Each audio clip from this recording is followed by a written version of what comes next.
इस वीडियो में गौतम बुद्ध ने अपने दो शिष्यों को माइंड कंट्रोल करने के लिए क्या शिक्षा दी वह है। नमस्कार, मैं हूं विनय बिहारी सिंह। मेरे YouTube channel tea break with Vinay Bihari Singh पर आपका बहुत बहुत स्वागत है। आइए चलते हैं और इस बेहद दिलचस्प वीडियो को देखते हैं।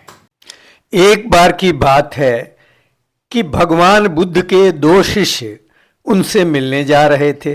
पूरे दिन का सफर था। चलते चलते रास्ते में एक नदी पड़ी।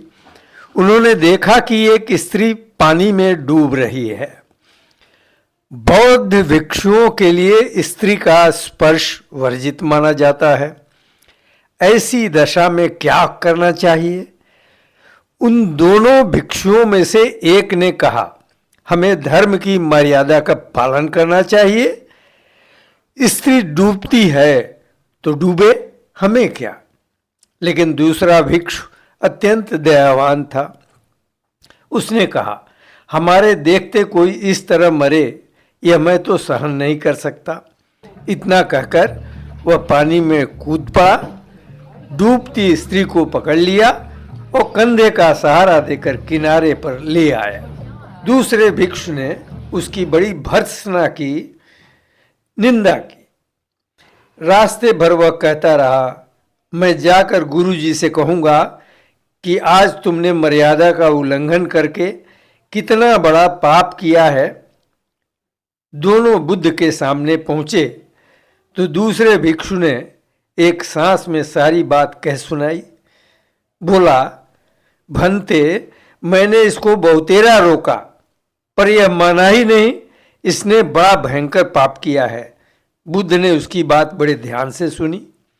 फिर पूछा, इस भिक्षु को उस स्त्री को कंधे पर डालकर बाहर लाने में कितना समय लगा? कम से कम 15 मिनट तो लग ही गए होंगे, उस भिक्षु ने बताया। अच्छा, बुद्ध ने कहा, इस घटना के बाद यहाँ आने में तुम लोगों को कितना समय लगा? भिक्षु ने हिसाब लगाकर उत्तर दिया, यही कोई 6 घंटे। बुद्ध ने बड़ी गंभीर वाणी से कहा, भले आदमी, इस बेचारे ने तो उस स्त्री को 15 मिनट ही अपने कंधे पर रखा, लेकिन तू तो उसे 6 घंटे से अपने कंधे पर बिठाए हुए है। बोल, दोनों में बड़ा पापी कौन है? बेचारा भिक्षु ने समझ गया कि मन की बड़ी महिमा है। किसी भी घटना या किसी भी बात पर सोचने की एक समय सीमा होती है। किस घटना पर, किस बात पर कितनी देर सोचें, ये एक समय सीमा तय होनी चाहिए। अनावश्यक रूप से उसी बात को सोचते रहना और उसको लंबा खींचने से दिमाग खराब होता है और दिमाग में उल्टी पुल्टी चीज़ें आती हैं।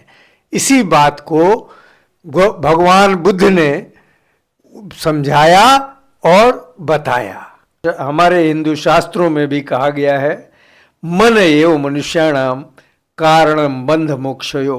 मन ही मनुष्य के बंधन और मोक्ष का कारण है।